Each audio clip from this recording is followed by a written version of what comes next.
こんにちは、小太郎です。当位のゲーム部屋は当位さんがプレイ済みのゲームを僕と一緒にネタバレマシマシで遊んでいくチャンネルです。今回の動画はグランブルーファンタジーです。4月に出した初めての古戦場編の前後編だけど、見やすくわかりやすくしたリマスター版を作ったよ。今回2本の動画を再編集して新たに解説も追加しましたので、前回見た人はチャプター機能で見たい部分にスキップしてください。今回は初めて古戦場に参加する人や久しぶりの人に、どんなイベントで目標や報酬はどんなものなのか、さらにおすすめのジョブや曲聖機の作り方や性能解説、そして古戦場で役に立つ知識や設定など盛りだくさんの内容でお届けするので、ぜひ最後までご視聴と高評価で応援お願いします。それじゃあ行ってみよう。まずは古戦場に参加するとどんないいことがあるか確認していこう。決戦星の古戦場、通称古戦場は段階的に解放されていく強敵を飛空団の仲間たちと討伐して専用のガチャを回したり、飛空団同士の成果を競って豪華な報酬と交換できる勲章を獲得するイベントです。やっぱり一番の目玉は勲章だね。勲章は古戦場とドレッドバラージュというイベントでのみ獲得できます。交換できるアイテムには召喚石の凸を進めたり、アーカルム召喚石の SSR 化に必要な混合章を筆頭に優勝販売でも欲しい人が多いアイテムと交換可能です。例えば10周年記念で発売された召喚石育成パッケージは10連分のガチャチケットと混合章やおまけのアイテムがセットになったんだけど、およそ5000円相当の販売価格で10連と混合章のパックだから、混合章1個は実質2000円程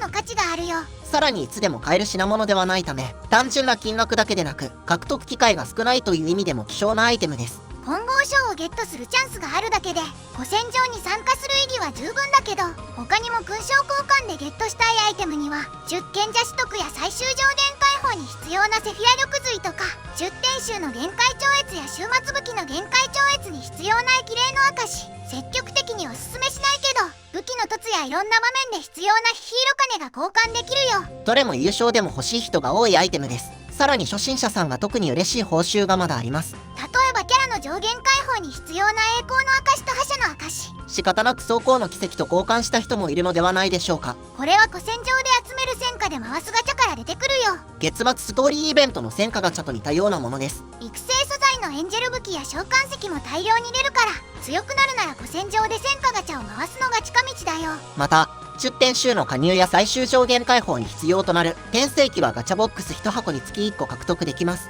戦果ガチャの転生機の変更回数制限は廃止されて、何度でも他の転生機に変更できるようになったよ。極聖機の上限解放に必要な素材分と加入、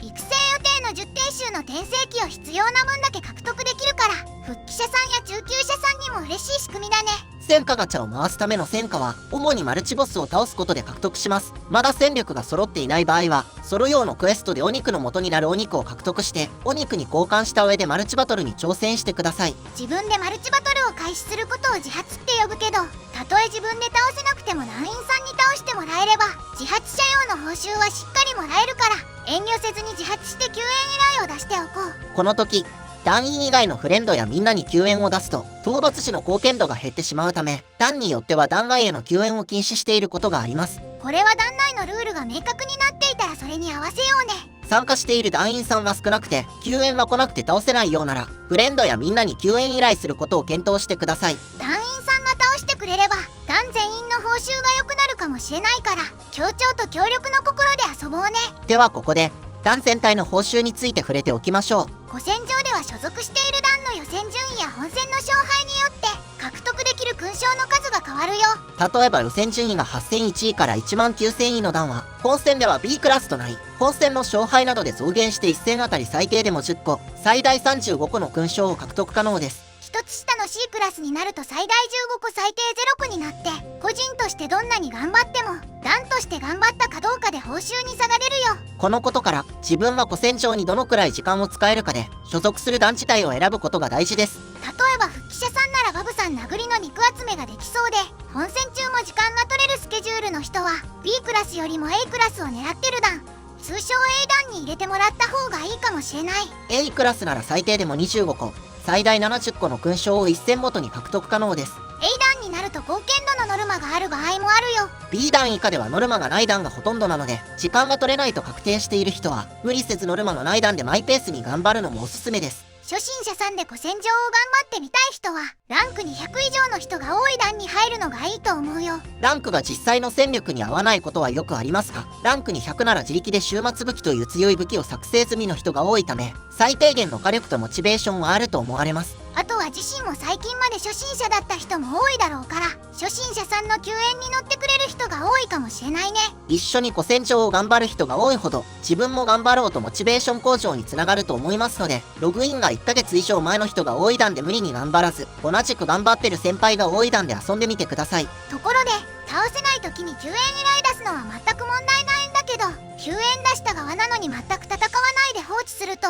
他力本願で強い人に寄生するマナーの悪い人って思われて、本当に助けてほしい時に救援で入ってもらえなかったり、団内の不和につながることがあるから、救援を出したなら何もできなくなる最後までしっかり戦い続けること、自分で始めた物語を他人任せにすることはどんな世界でも好まれないからね。一部の超高難易度マルチなど、戦力が低いなら下手に戦わないで放置した方がいいこともありますが、それはあくまで例外的なもので、放置せずにフルオートでもいいのでしっかり戦いましょう。ここで念のためだけど、フルオートで遊ぶための設定ができてるか確認しておくね。フルオートは召喚石やキャラのアビリティを自動で発動してくれる古戦場では必須の機能です。強いボス相手だと1戦あたり10分を超えることも珍しくないため、フルオートで戦闘を進めておいて、たまに状態を確認することで別の作業をしながら古戦場を遊ぶことができます。まずは事前準備だけど、召喚石の編成画面で自動召喚してほしい召喚石を設定するよ。編成画面左下の旧クイック召喚設定ボタンを押して、自動召喚したい召喚石を設定してください。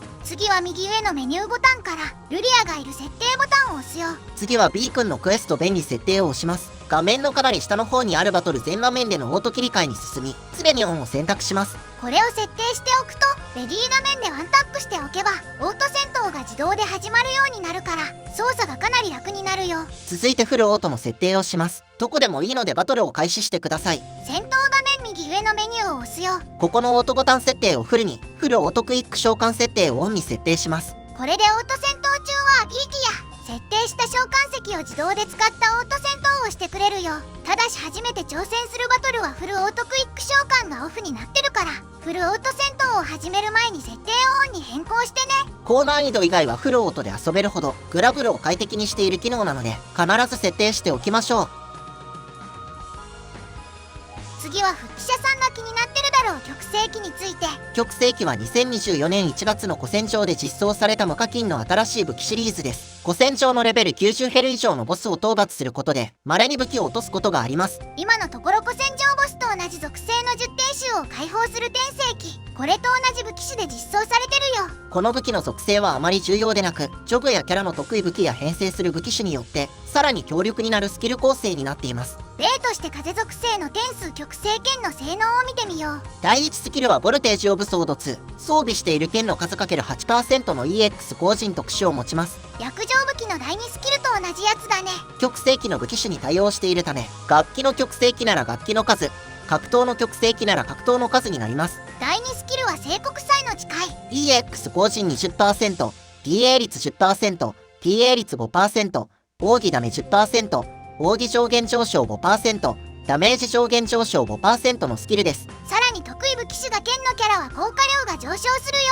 よ。 EX 後陣 40%、 DA 率 15%、 TA 率 10%、 奥義ダメ 20%、 奥義上限上昇 15%、 ダメージ上限上昇 10% に変化します。そして第3スキルは極星の後期。通常後陣 30%、 HP30%、 防御 25% の武器スキルです。これで分かったと思うけど、一本に詰め込まれてるスキルが多すぎる武器だよ。通常後陣と EX 後陣の別枠上3持ちで HP や防御が無条件に上昇し、ダメージ上限上昇までセットになっています。得意武器とか編成してる武器種が剣とか書いてあるけど、全く剣に関係なくても全部のスキルが有効だから、どんな編成でもどんな属性でもほぼ入る超強い武器だよ。強いため極星機は編成に1本までの制限があります。逆に1本は必須で入れたい武器かな。レゾネーター系武器の強化版で全属性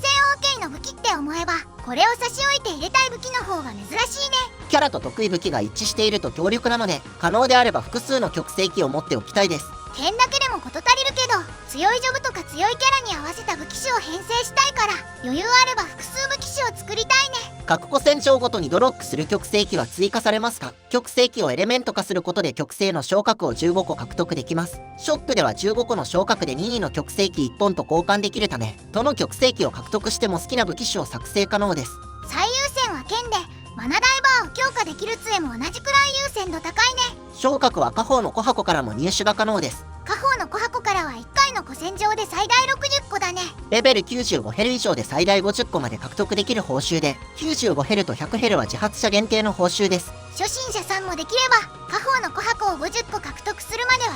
95ヘルを自発して討伐したいね。武器のドロップ確率はとても低いですが、新米機空士ミッション報酬でもらえる下方の小箱10個と合わせて昇格を60個集めましょう。極星機は4突にする素材に極星の昇格を45個使うよ。だから3突までの交換に60個、4突に45個の合計105個の昇格が必要になるよ。小箱以外に45個必要なので、武器を3本以上ドロップさせる必要があります。4突で第3スキルが解放されるので、初心者さんは頑張って95ヘルを周回したり、5戦場に2回以上参加して4突を完成させてほしいです。4突の素材にはもう1種類素材が必要で、転生機の4突を属性変更まで強化して、それをエレメント化すると獲得できる丸番転生のかけらが20個必要になるよ。極星機の武器種と同じ武器種の転生機の3突、つまり無突4本と様々な素材を使うことで、転生のかけら5個を獲得できます。ということはかけら20個のためには1000価ガチャで16本の転生機を獲得する必要があるよ。16箱開封は初心者さんにとって高いハードルになると思います。一気に火力が向上するので、グラブルを嫌いにならない程度に頑張ってほしいです。じゃあ転生のかけら20個に必要な素材を見ておこうか。まずは極星機の武器種と同じ転生機無突を16本、そして事前準備が必要な素材として同じ武器種の朽ち果てた武器を無突16本、3突状態で4本必要です。武勲交換で毎月無突8本は交換できるから、毎月交換するのとエンジェルヘイロー周回かプロとバハムートを周回して集めよう。続いて宝晶石が400個。これは転生機を属性変更するまでの過程で素材として使うよ。さらに画面に表示したこれらの素材を各種に100個。これらは1000価ガチャで出るから、それを見越してたくさん1000価ガチャを開けておこう。さらに画面に追加で表示した素材を各種に150個 ×4 セット。これは同じ属性で4セットでもいいし、違う素材で4セットにしてもいいよ。さらに清少のかけらが1000個。10点出荷入の時にも大量に使うから、毎月ショップ交換で大きい方の清少会と交換しておくといいね。そして真なるアニマを12個。さっき用意した4セットの素材と同じ属性を使うよ。これらの素材を消費すると転生のかけらが20個手に入ります。結構素材数が多くて大変だけど、10点集の加入に必要な素材はもっと必要だし、超限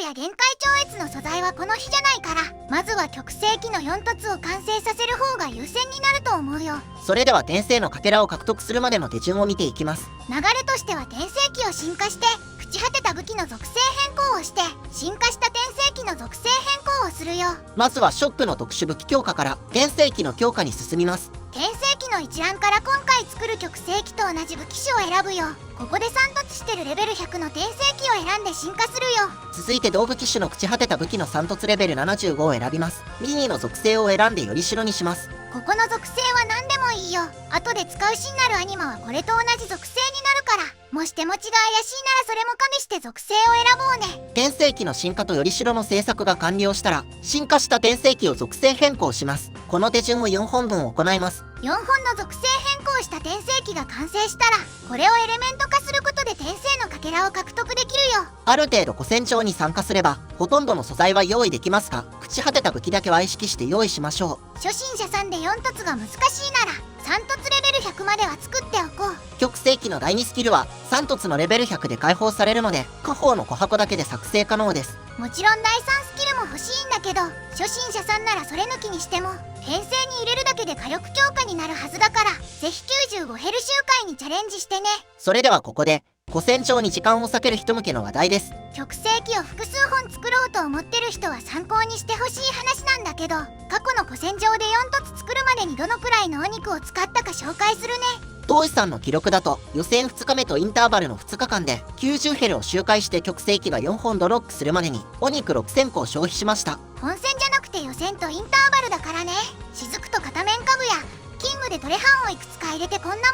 当時はキャンペーンで雫効果2倍があったり、リミテッドパーシバルがいたので、効率が良かった古戦場でも大変でした。ですがそれに見合った強力な武器であることは間違いありません。その後お肉を1万追加して、本戦でほぼ使い切ったんだけど、本戦では3本ドロップしてたよ。また別の古戦場では、お肉1万7000個を消費して6本ドロップしていましたね。その時は90ヘルだと全然落ちなくて大変だったね。ドロップ確率はボスのレベルが高いほど若干高くなるようで、体感では95ヘルの高速周回が一番効率良さそうでした。2本以上作りたい人は肉集めからサボらず参加しよう。でも1回の古戦場で複数本作る必要もなさそうだから、生活に負担がかからない程度に頑張っていこう。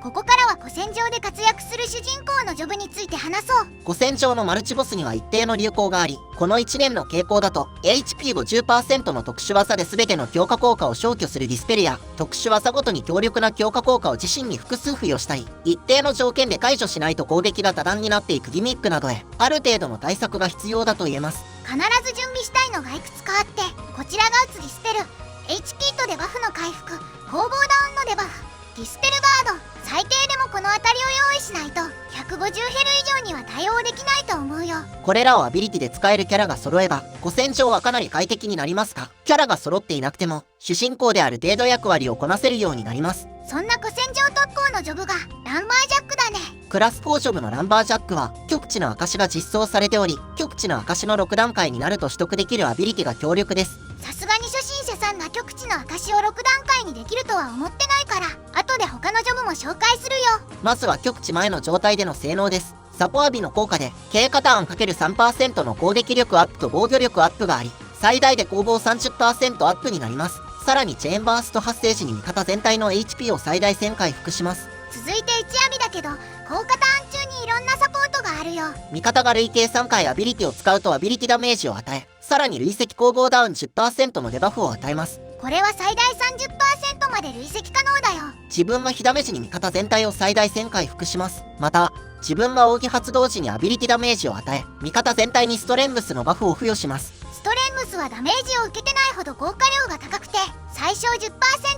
最大 20% の効果量で付与されるよ。さらに敵が特殊技発動時にアビリティダメージを与え、暗闇効果のデバフを付与します。暗闇は通常攻撃が外れやすくなるデバフだよ。このように1アビだけでもかなり優秀な効果が多く、フルオートでも回復が可能なことから、極地解放前の状態でも格上の相手に強いジョブです。累積攻防ダウンがあるから、ミゼラブルミストがあれば、敵の防御を元の 50% まで下げることが可能だよ。さらにリスペルも設定すれば、最低限のリミット対応ができるようにもなります。それじゃ続いて、極地で追加されるアビリティだけど、古戦場で使用するのは訓風とさえずりです。使用すると自分に永続消去負荷のバフを付与して、毎ターン終了時に味方全体の HP を最大1000回復します。さらに5ターンごとに味方全体へリスペルガードを付与するよ。そして敵が特殊技使用時、味方全体のデバフを1つ回復します。このアビリティとミゼラブルミスト、ディスペルがあれば、古戦場ボスをかなり広く対策できるね。中級者以上の人たちも150ヘルや200ヘルではランバージャックを使って安定したフルオート攻略をしています。時間はかかるんだけど、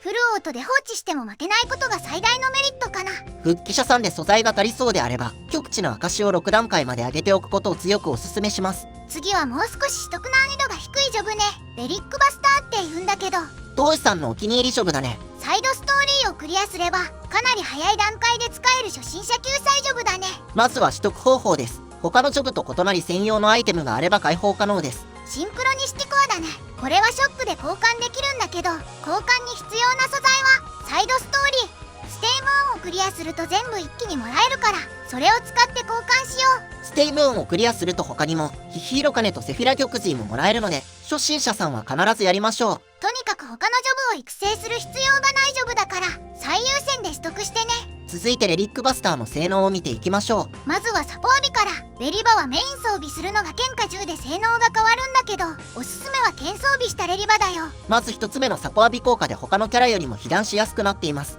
他のキャラの2倍狙われやすいよ。さらに常時防御力が 25% 下がっています。狙われやすく大ダメージになりやすいのがレリバのデメリットだね。後で解説するマシンセルが2個以上の時に自分の被ダメージを1回分無効化します。マシンセルを1個使っちゃうけど、ダメージをゼロにする強力な効果だね。さらに通常攻撃の余ダメージアップ 30% が常時発動しています。この余ダメージアップは天使枠に加算されるよ。これの影響でレリックバスターは予測ダメージが他のジョブより高く表示されるよ。主人公のみの効果なので予測ダメージが高くても他のキャラは強くなっていないことに注意してください。続いて2つ目のサポアビね。通常攻撃時にマシンセルを1つ消費することでメイン装備の武器種ごとに異なる効果があります。転装備時は確定 TA 攻撃力アップ 30%、 天使枠加算の通常攻撃の余ダメージアップ 20%。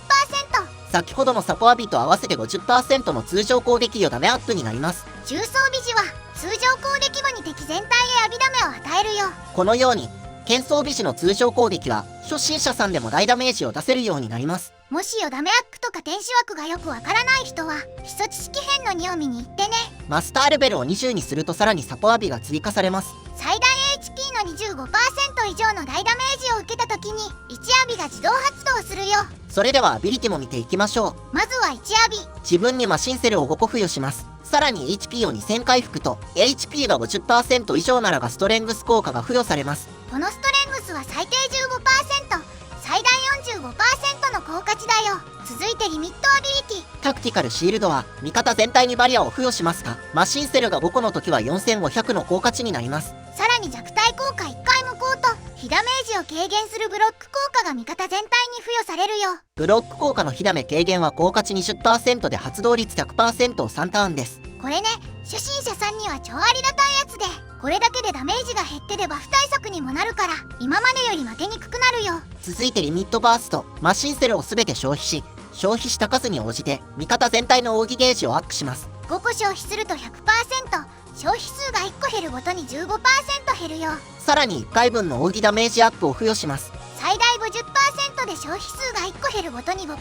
減るよ。そして1回分の奥義ダメージ上限アップを付与します。最大 20% で消費数が1個減るごとに 3% 減るよ。このアビリティは1アビとタクティカルシールドを使った後に使用すればアビリティの効果量を最大で使用できます。このアビリティを使うと火ダメ無効化とか通常攻撃の強化が受けられないけど全員で奥義を使う短期戦に重宝するよ。まだ通常攻撃で大ダメージを出せない頃はリミットバーストで味方の強力な奥義を活用した奥義中心の編成通称奥義軸での周回がおすすめです。キャラや武器が揃ってなくてもレリックバスターがいればそれなりの火力が出せるから初心者さんはレリバの奥義軸から使ってみるといいね。最後にブリッツレイドですがマシンセルを1つ消費して主人公がターン経過なしで通常攻撃をします。これは通常攻撃で大ダメージを出せるようになった時に1ターンで大ダメージを与えるためのアビリティだね。今までの基礎知識編で登場している編成は同志さんが光属性のレリックバスターで大ダメージを出すための編成光レリバ編成を使っています。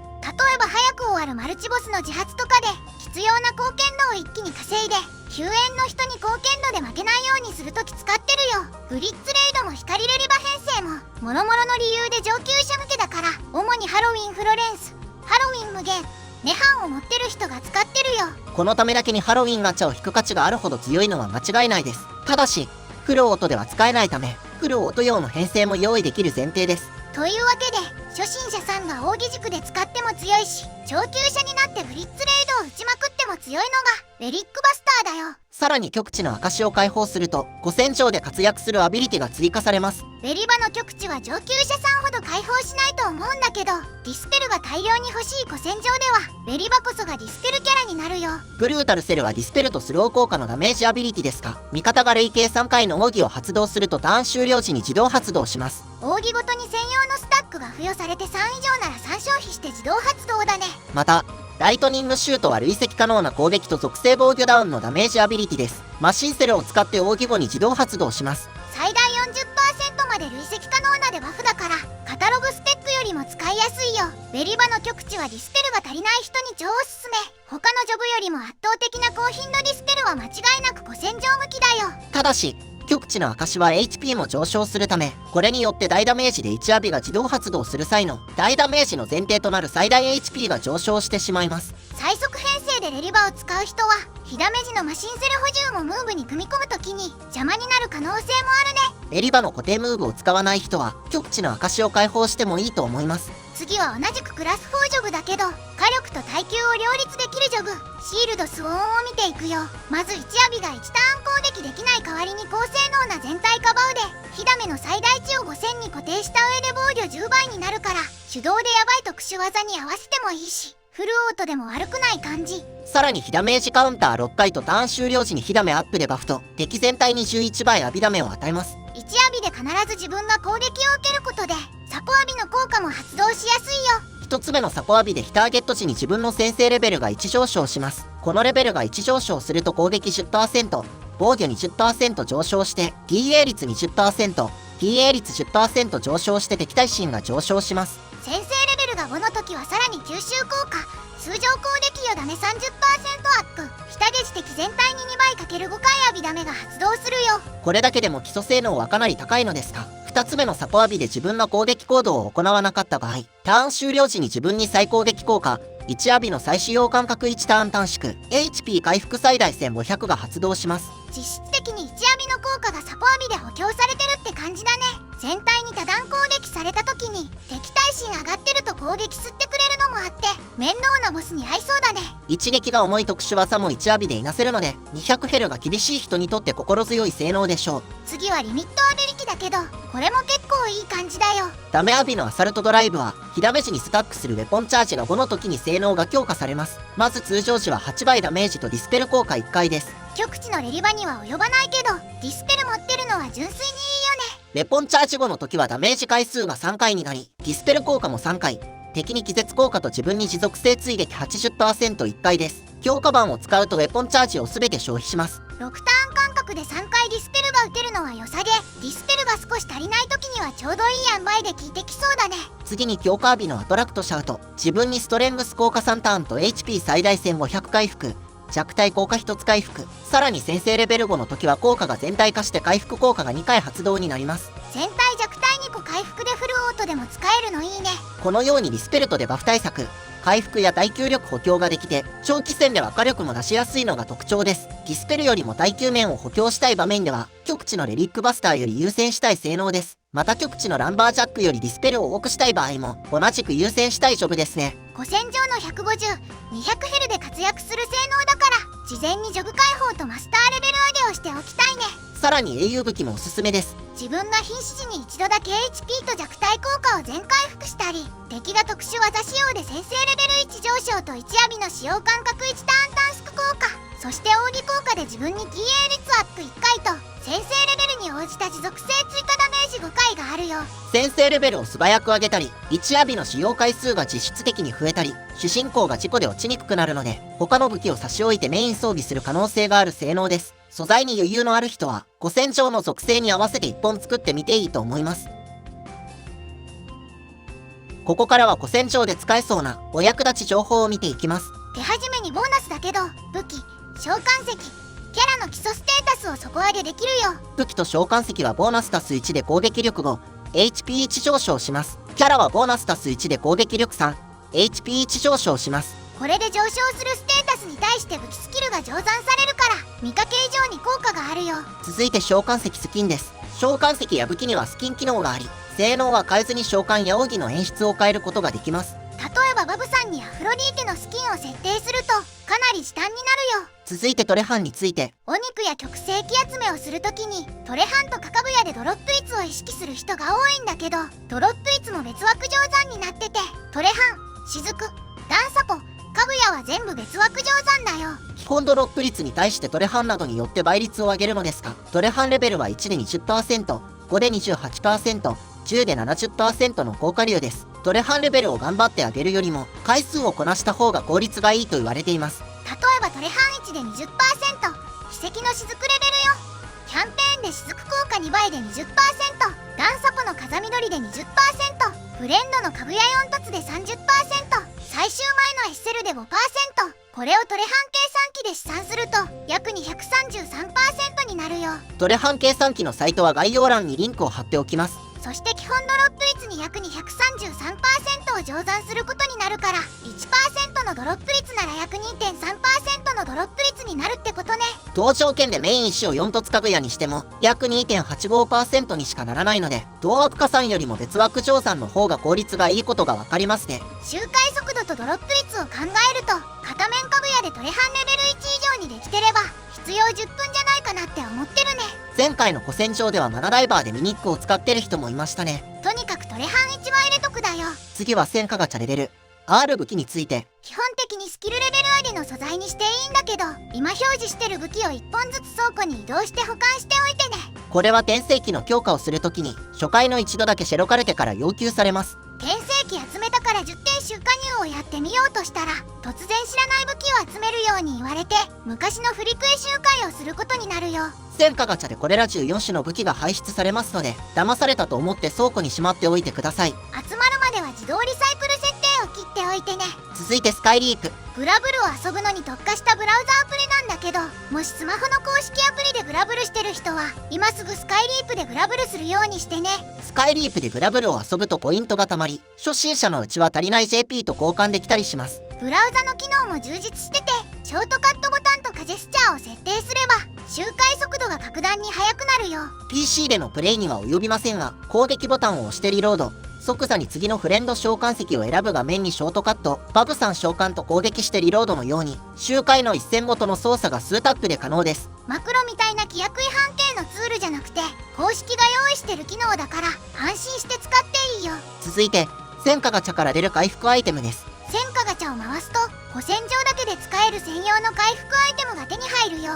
敵が強くて全滅しても蘇生薬が2回使えたりして、少し背伸びした状態で戦うこともできるね。初心者さんや不引者さんで戦力に自信がない人は戦火ガチャをこまめに回して回復アイテムを補充しておきましょう。慣れてる人は古戦場が終わってから一気にガチャを回したりするけど、強化素材がもらえるからこまめに回して古戦場中に強くなっちゃうのもいいね。続いて古戦場周回中の過ごし方について。古戦場は単純作業を長時間こなしたり、フルオート中こまめに様子を見たりするけど、ずっとグラブルの画面を見続けてると飽きちゃうから、動画を見ながらだったり簡単な作業をしながら周回するのがいいよ。適度に体をほぐしたり休憩をとって食事や水分補給もおろそかにならないようにしましょ予選から本戦4日目まで1週間もあるから、仕事や勉強で疲れてるのに睡眠や食事を投げ打ってグラブルを遊んじゃうと、これっきりでグラブルを嫌いになっちゃうかもしれないから、嫌いになるくらいなら他のことをしてみて、気持ちが戻ったらまたグラブルに戻ってきてね。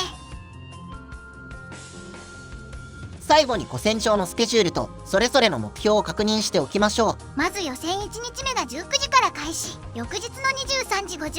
までの貢献度で自分の団が本戦に出場できるか、ランクはどこになるかが決まるよ。予選は明けた朝7時から本戦1日目直前の6時59分まではインターバルです。ここで稼いだ貢献度は個人貢献度にはなりますが、単の貢献度にはなりませんので、休みたい人はここで休むことになります。極性気集めしたい人はここで一気に集めた方がいいよ。本戦は毎日7時から23時59分です。1日目は95ヘルが解放されるから、基本は95ヘルを周回するんだけど、一番盛り上がるのは19時から23時くらいの間。ここで逆転することもありえるから、時間のある時にコツコツ貢献度を稼いでおくといいね。2日目からは100ヘルが解放されます。団内で100ヘルを100体討伐すると150ヘルが解放されます。100ヘルが比較的余裕で倒せる人は午前中に討伐数を稼いで素早く150ヘルを解放させるように動くよ。100ヘルまでは団外にも救援が出せるので、人が少ない時間にボスを倒しきれない時はみんな宛ての救援も活用するといいでしょう。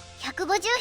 上は団内しか救援できないから、無理せず自分が挑戦できるレベルを選んでね。3日目には200ヘルが解放されます。強い人は200ヘルを1人で大量に討伐して大量に貢献度を稼ぐんだけど、この辺りになると初心者さんのフォローに入る余裕がなかったり、初心者さんでも参加できるように救援を出してくれてた人も自分の戦いに集中するようになるね。無理せず自分が安定して討伐可能なレベルに挑戦し続けましょう。4日目の新しい要素は特にありません。ひたすら自分が一番効率よく討伐できるレベルに挑戦し続けましょう。最終日に追い上げようと思っても他の人も同じく最終日に頑張ってるから、この日に順位を大幅に上げるのは難しいね。 SP バトルは古戦場後のご褒美みたいなものです。追加報酬がもらえますので、必ず古戦場ページにアクセスしましょう。本戦4日目で終了時の個人順位によって報酬が増えるんだけど、S キーバトルの日は順位は動かないし、基本的に曲聖機も手に入らないよ。戦火ガチャは古戦場終了後も何日かは引けますか？絶対忘れてしまうのでこの日に回しておきましょう。さて、古戦場の予習はどうでしたか？武器集めばかりを準備のように思いがちですが、開催スケジュールと自分の予定を照らし合わせて、無理なく毎回参加することで、着実に強くなれるので、初心者さんも復帰者さんもあまり気負わず、楽しく遊びましょう。予選に参加できなくても、時間が空いた時に肉集めしたり、ひたすら団員さんの救援に入ることもできるし、大切なのはブラブルを継続すること。これを大事にしてほしいな。今回の動画が役に立ちそうだと思ったら、ぜひチャンネル登録と高評価で応援よろしくお願いします。次回の動画もご期待ください。そろそろいい時間になってきたので、今回はここまで。次回へ続く。